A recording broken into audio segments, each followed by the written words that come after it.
kita bersatu hati dalam doa sebelum kita mendengarkan sabda Tuhan. Bapa kami yang ada di dalam surga, saat ini kami mau mendengarkan akan sabda-Mu. Berikanlah kepada kami kekuatan hingga sampai selesai kami menyampaikan kebenaran-kebenaran sabda-Mu. Urapi hamba-Mu. Penuhi hamba-Mu dengan kuasa Roh Kudus, supaya apa yang hamba-Mu sampaikan itu datang dari hikmat-Mu sendiri. Demikian pula jamah dan terangi mata hati kami yang mendengarkan, supaya kebenaran sabda-Mu itu menjadi pelita bagi kaki kami dan terang bagi jalan hidup kami.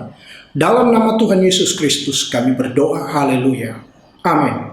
Shalom Aleichem, Besem Hamashiach. Puji Tuhan saudara-saudara, pada minggu ini kita boleh bersama-sama berkumpul untuk beribadah. Saya berharap saudara-saudara yang dengan setia mengikuti ibadah ini secara online di rumah dalam keadaan baik, dalam keadaan sehat, diberkati dan hidup dalam kelimpahan kasih karunia Tuhan. Doa saya agar Tuhan melawat, menjamah saudara lewat kebenaran firman Tuhan ini, sehingga saudara selalu dikuatkan oleh kebenaran-kebenaran sabda Tuhan ini. Saudara-saudara, minggu-minggu ini adalah minggu-minggu Natal. Kalau kita mengikuti kalender Gregorian, maka kita akan merayakan Natal pada bulan Desember. Tetapi kalau kita mengikuti kalender Julian, maka kita akan merayakan Natal pada bulan Januari. Maka sebab itu tema kita pada minggu ini di bagian pertama ialah Logos berinkarnasi, hadir dalam terang dunia. Eksposisi dari kitab Injil Yohanes pasal 8 ayat 12 sampai 59, satu tinjauan tekstual hermeneutis biblika, distribusi teks dan signifikansinya bagi kita. Mari kita baca ayat 12 saja. Maka Yesus berkata pula kepada orang banyak, katanya, "Akulah terang dunia. Barang siapa mengikut aku, ia tidak akan berjalan di dalam kegelapan, melainkan ia akan mempunyai terang hidup." Mari kita masuk terlebih dahulu kepada prolog tema kita, bahwa di dalam perjanjian lama, saudara, terang itu hadir dalam proses penciptaan. Dan terang itu berasal dari Allah. Kejadian 1 ayat 3-5 mengatakan, "Berfirmanlah Allah, jadilah terang, lalu terang itu jadi. Allah melihat bahwa terang itu baik, lalu dipisahkannyalah terang itu dari gelap.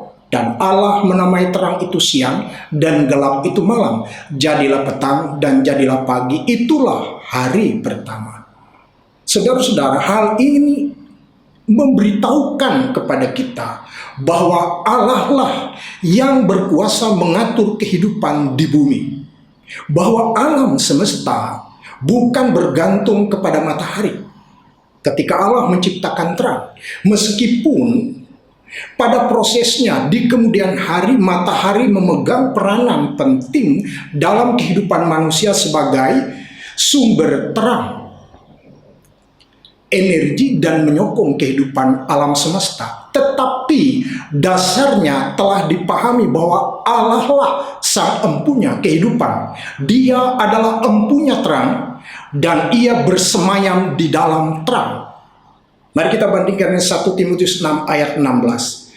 Dialah satu-satunya yang tidak takluk pada maut, bersemayam dalam terang, yang tak terhampiri. Seorang pun tak pernah melihat dia, dan memang manusia tidak dapat melihat dia. Baginya lah hormat dan kuasa yang kekal. Amin.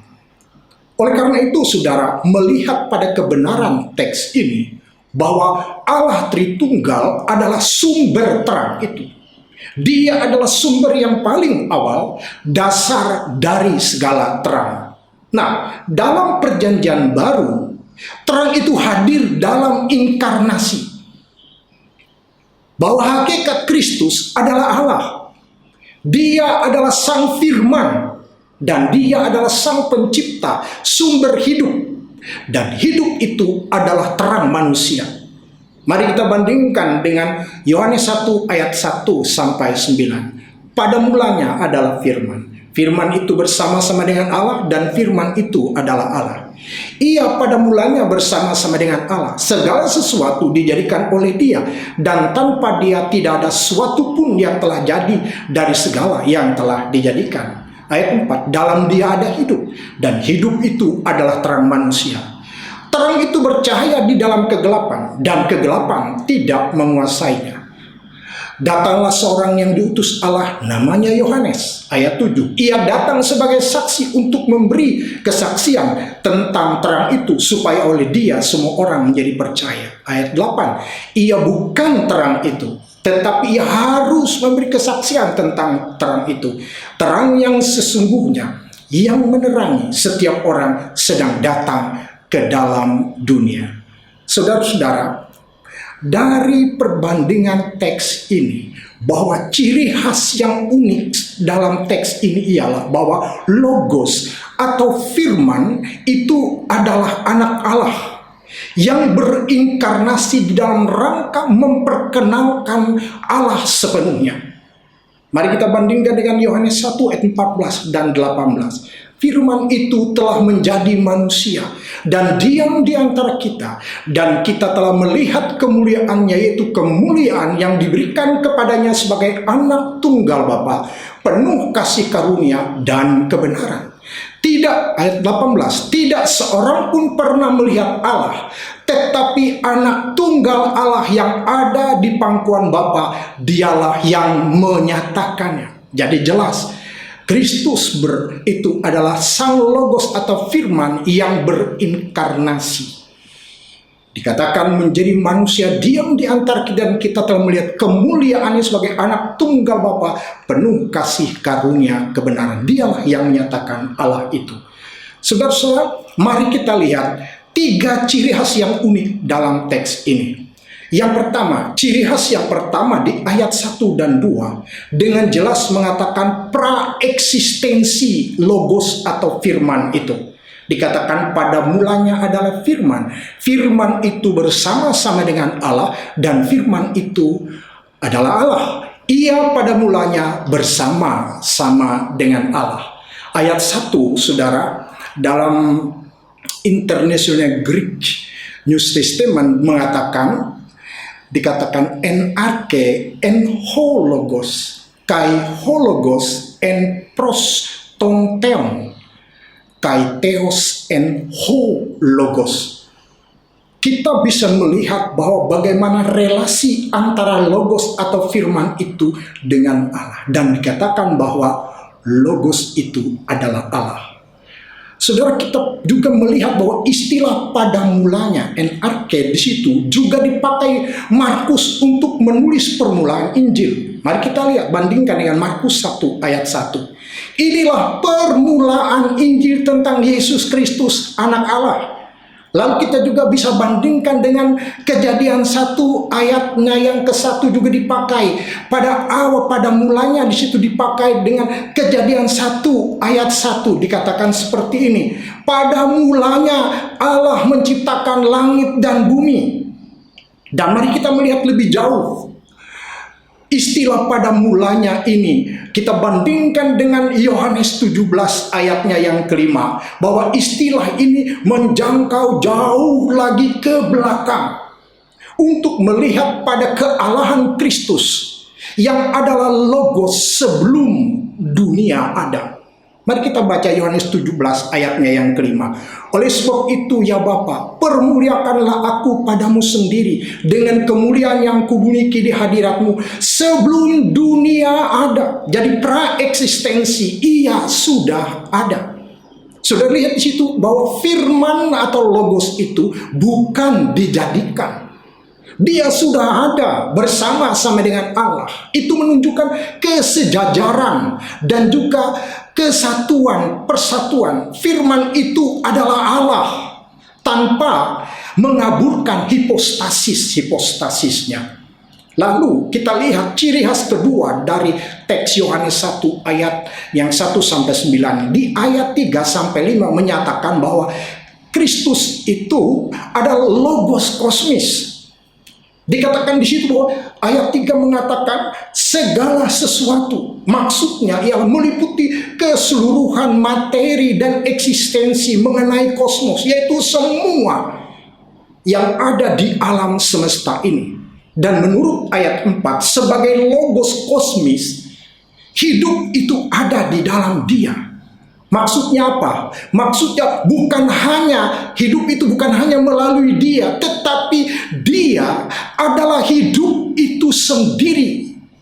Dan selaku hidup, firman itu menyalurkan terang, yaitu pengenalan akan Allah kepada manusia. Kita melihat ciri yang khas yang ketiga dari teks kita. Di Yohanes pasal 1 ayat 6 sampai 18 dinyatakan bahwa Logos itu berinkarnasi dan tampilnya ringkasan tentang misi Yohanes Pembaptis. Saudara, di ayat 6 memberitahukan kepada kita bahwa kita berhadapan dengan munculnya Yohanes dalam sejarah sebagai yang diutus Allah. Ungkapan ini merangkum pokok pembahasan dari Lukas pasal 1 ayat 5 sampai 80. Ayat pasal 3 ayat 1 sampai yang ke-6. Bahwa Yohanes datang untuk memberi kesaksian yang merupakan penekanan utama dari Injil ini. Kita bisa bandingkan dengan Yohanes 1 ayat 15. Nah, tugas dari Yohanes ini ialah untuk menyaksikan terang itu, pengenalan akan Allah itu. Untuk menyaksikan tentang Logos yang telah berinkarnasi itu. Yang telah bersinar sejak penciptaan dan akan menerangi manusia melalui kehadirannya. Mari kita lihat Yohanes 1 ayat 15. Yohanes memberi kesaksian tentang dia dan berseru, katanya, inilah dia yang kumaksud ketika aku berkata, kemudian daripadaku akan datang dia yang mendahului aku, sebab dia telah ada sebelum aku. Bahwa Kristus itu telah ada sebelum Yohanes. Artinya praeksistensi ia sudah ada. Kesaksian Yohanes ini dimaksudkan untuk membuat orang, dimaksudkan untuk mengajak, menyampaikan supaya orang menjadi percaya. Saudara-saudara, di dalam kitab Injil Yohanes, kata benda iman itu tidak muncul dalam kitab ini. Tetapi kata kerjanya, yaitu percaya, sering diulang-ulang. Misalnya kita bisa bandingkan dengan Yohanes 20 ayat 31. Kita baca. Tetapi semua yang tercantum di sini telah dicatat supaya kamu percaya bahwa Yesuslah Mesias, Anak Allah, dan supaya kamu oleh imanmu memperoleh hidup dalam namanya.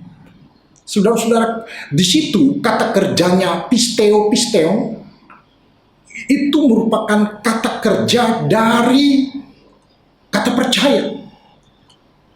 Ini merupakan satu ajakan dari Yohanes supaya orang menerima bahwa inilah yang dijanjikan oleh sabda Tuhan. Dan menurut ayat 10 dan 11, terang itu nyata dan bersinar. Tetapi dalam teks ini katakan bahwa tanggapan terhadap dia mengecewakan.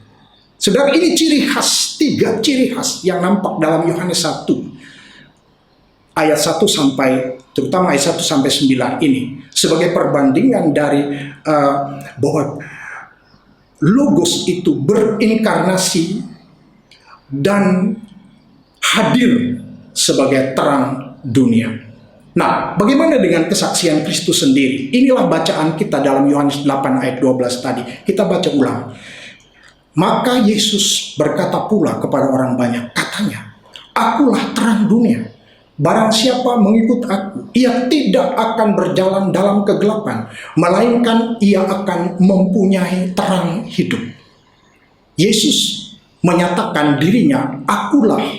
Saudara bisa menemukan di dalam Yohanes beberapa kata ego eimi, akulah. Atau dalam teks Ibrani mengatakan anihu.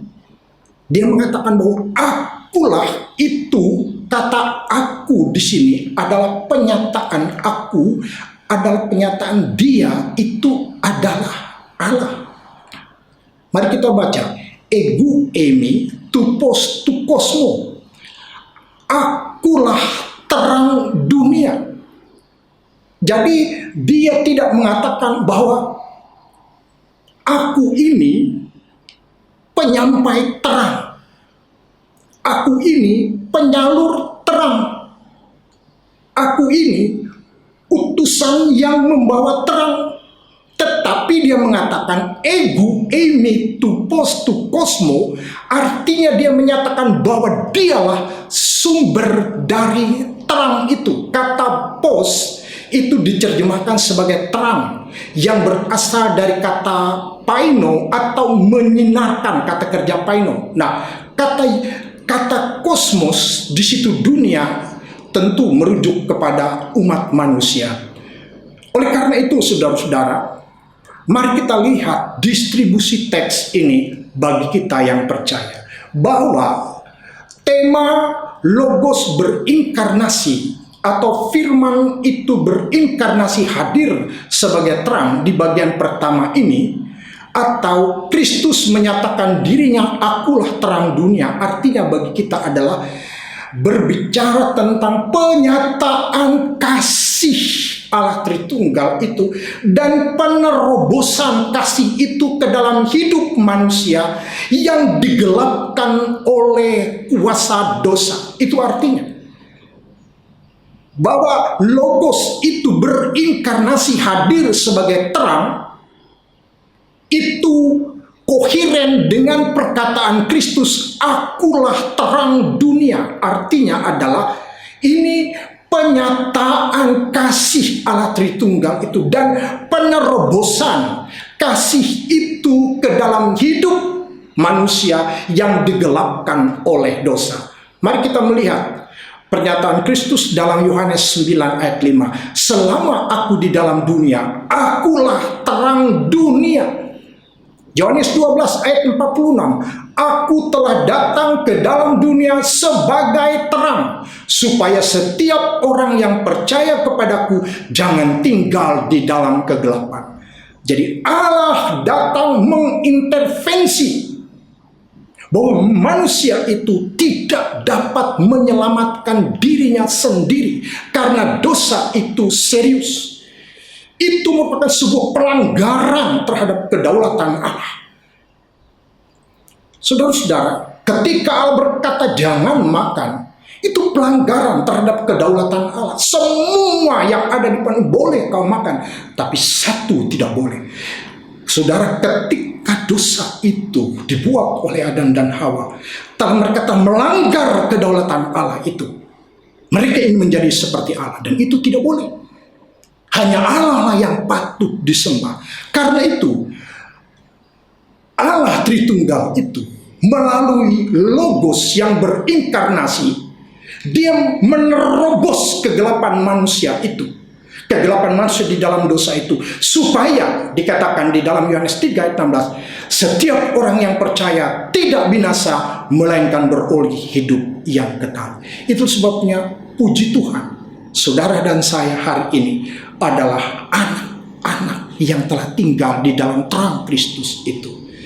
Kehidupan kita telah disinari oleh terang Kristus itu.